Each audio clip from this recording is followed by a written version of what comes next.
Tillykke med fødselsdagen, Nikolaj! Tillykke for helvede da. Det er for sygt! Det er for sygt!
Hallo Nico! Endnu en gang et stort tillykke. Glæder mig så meget til vi skal fejre dig. Det bliver så godt. Din søde kammerat er kommet på, at vi skulle lave en videohilsen til dig. Og min hilsen den kommer helt sikkert til at handle om et stort fedt tak. Fordi at du deltog i trafikantadfærdskampagnen for Aalborg Kommune. Super fedt. Og jeg har faktisk lige netop i dag, onsdag, indsendt kampagnen til IAA-prisen. Så hvis vi vinder, så kan det jo være, fordi du gjorde det pisse godt som banan. Nå, men kan du have det dejligt, din gode dreng? Og så snakkes vi ved, og jeg glæder mig meget til at feste endnu en gang med dig.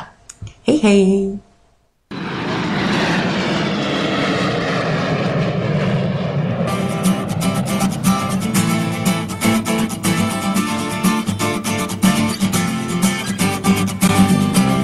Nu skal vi ud og rejse lidt. Vi skal til spændende lande i en flyvemaskine. Først tager vi til... Jeg kigger på os selv. Nu skal du ikke snakke henover. Du sidder den forfra. Jeg vil ikke sige, at man ikke klap. Men det er det, der gør det sjovt. Man kan bare klippe. Man kan bare klippe. Altså, vi er i gang. Altså, det her tryk bare passer. Vi klipper i det. Nej, vi bruger det her jo. Det her er en del af det. Kæft, du ser godt ud, Åke. Du ligner bare... Du ligner noget betegnet.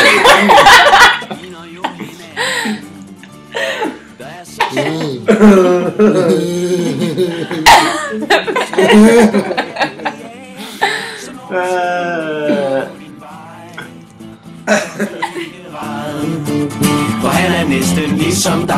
Han ser da godt nok meget mærkelig ud. Men husk på min ven, det skyldes mest hans flade tud.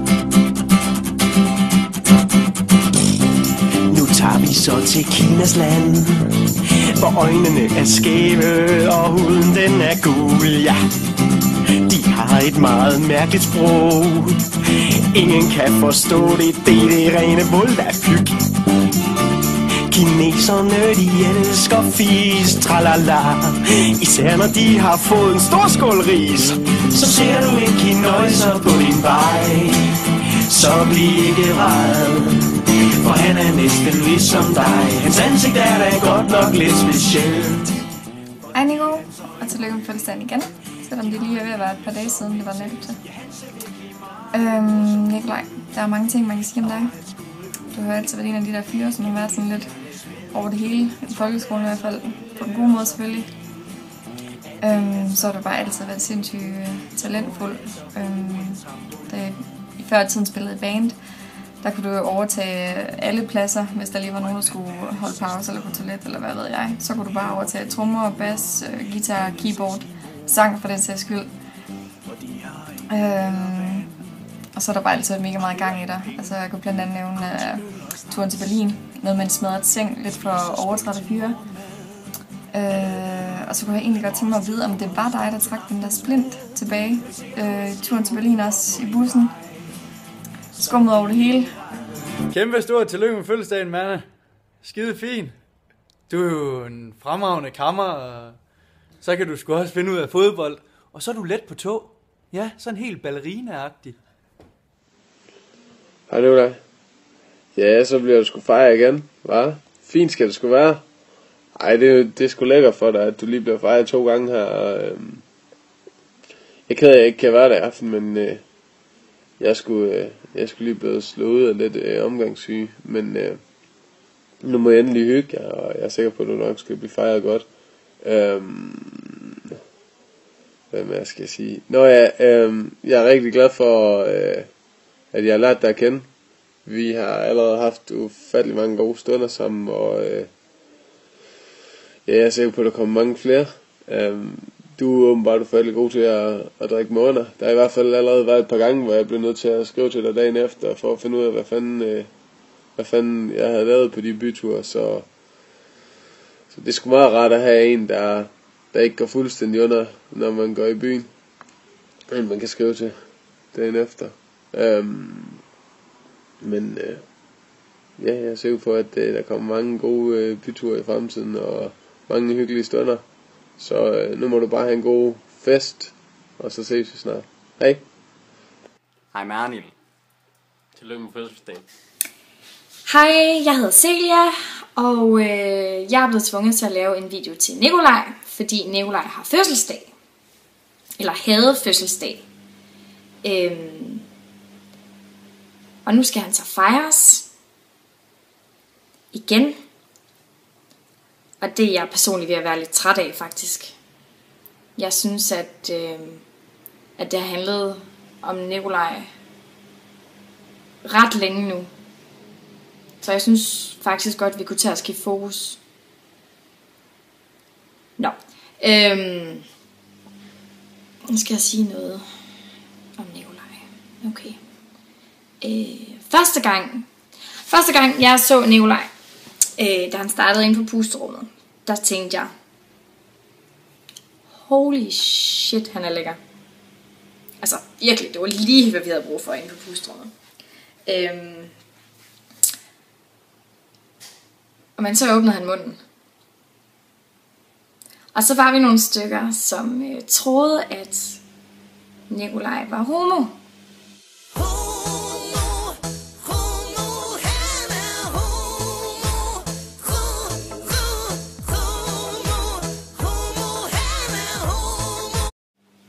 Ja, og det troede vi et godt stykke tid, faktisk. Så, nu er det.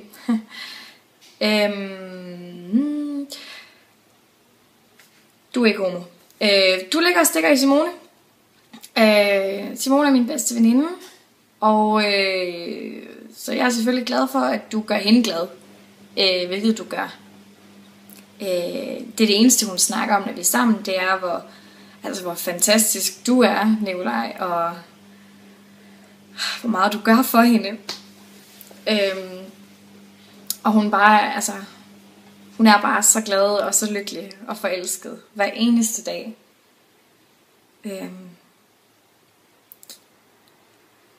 Men det er jo sådan, Simone ser dig, og det er jo selvfølgelig ikke det, jeg skal sidde og snakke om. Hvad? Noget pænt. Ja.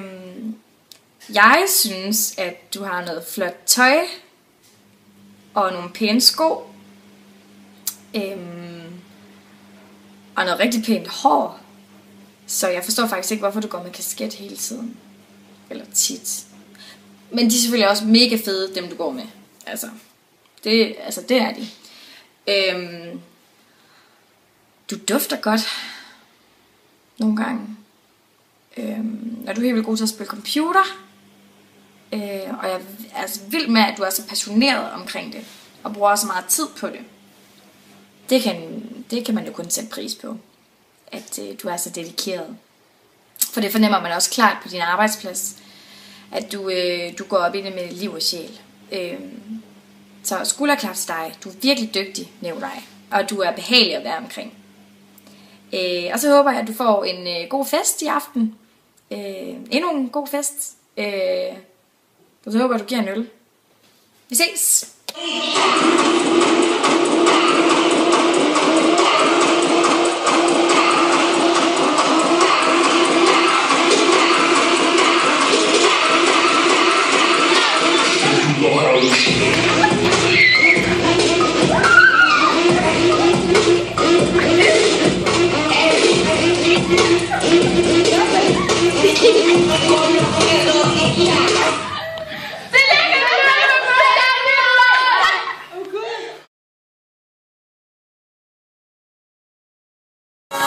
Nå, Merlin, som du kan se, så er det kun mig, der elsker dig, og der er mange mennesker, der holder af dig.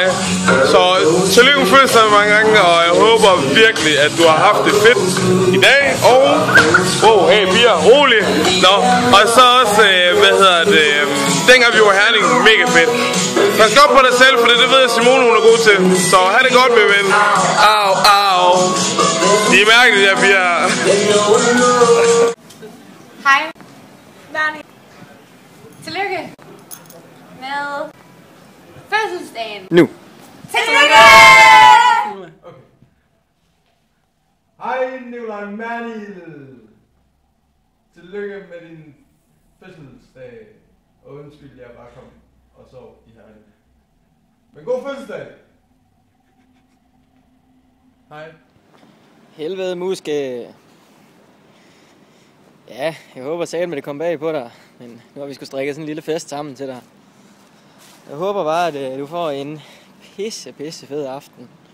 Så også bare lige kort fra mig. Stort tillykke med fødselsdagen. Og have nu en super aften. Hej. Hej skat. Først tillykke. Og så er der faktisk en hel masse ting, jeg gerne vil sige tak for. Jeg vil gerne sige tak for, at vi altid har det så sjovt sammen. For eksempel når vi laver Spider-Man-ben. Så vil jeg gerne sige tak for, at du altid får mig til at føle mig tryg. Jeg vil gerne sige tak for, at du altid er der ved min side. Jeg vil gerne sige tak for, at du altid støtter mig igennem tykt og tyndt. Og jeg vil gerne sige tak for, at du altid er til at snakke med. Og så vil jeg gerne sige tak for, at du altid får mig til at grine. Og jeg vil gerne sige tak for, at du altid er sød, dejlig, klog, venlig og alverdens gode superlativer. Så tak for den, du er, Nikolaj. Og tak fordi du er min. Tak for 2 fantastiske år. Og mange flere forhåbentlig. Hej. Og jeg vil også gerne sige tillykke.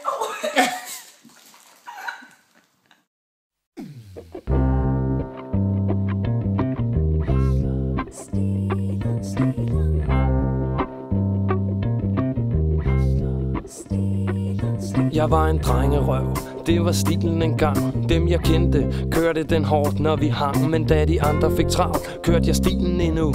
Jeg så dem blive gamle, så hurtigt de kunne. Og de fik glasbord, vinrack og kusten hud. De sugede kinderne ind og så bekymrede ud. Og de har ret, jeg passer ikke længere nogen steder hen. De har ret i hvad de siger, har de, men de skulle have hørt mig på et beat. Det er her jeg er for def til dem. Det her det aldrig bliver så roligt, jeg ikke kan redde den hjem. Det her jeg holder hvad jeg lover, her jeg altid har ret. Det her det kører når jeg kører aldrig træt. For jeg er forrest i feltet, og du ved jeg bliver ved. Jeg ved der er en nummer 2, men der er for langt derned. Og det er min hustler-stil.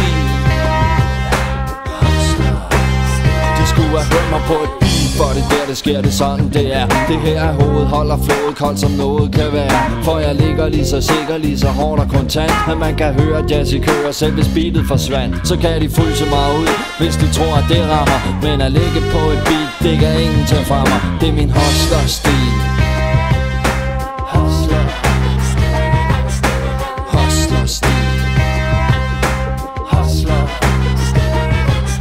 Vi så hvad det gik, vi lavede funky musik. Før kulturen har på bøjler i en tjekket butik. Vi væltede rundt efter den, uden at vide hvorhen. Men da drømmen flød med strømmen, gik vi opad igen. Og vi fik åbnet en port med de ting vi har gjort. Så enhver idiot kan komme af med sit lort. Så lad dem føle sig fede, når de køler. Jeg ved, at det er mit kølvand, der køler dem ned. De skulle have hørt os på et beat, før de sagde hvad de havde at sige. Og før de satte os i den platte kategori. Med alle de kendte mænd med pænt og trendy hestehale hår. De har smartere bakken barter end vi nogensinde får. Men en hustler er en spiller og et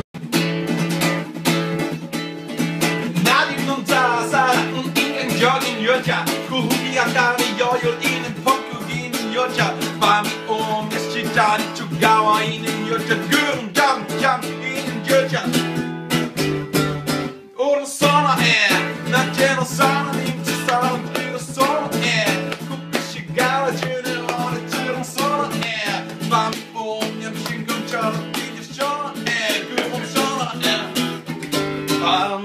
det var så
I cheater shipu bank kutti beat nøni njutja Kario timani chanam noki chitin njutja Kyrum dong jang inen njutja Ore soda hey. Det er jo legendarisk det her. Ikke bare en mand som min drink. Du bliver verdensligt.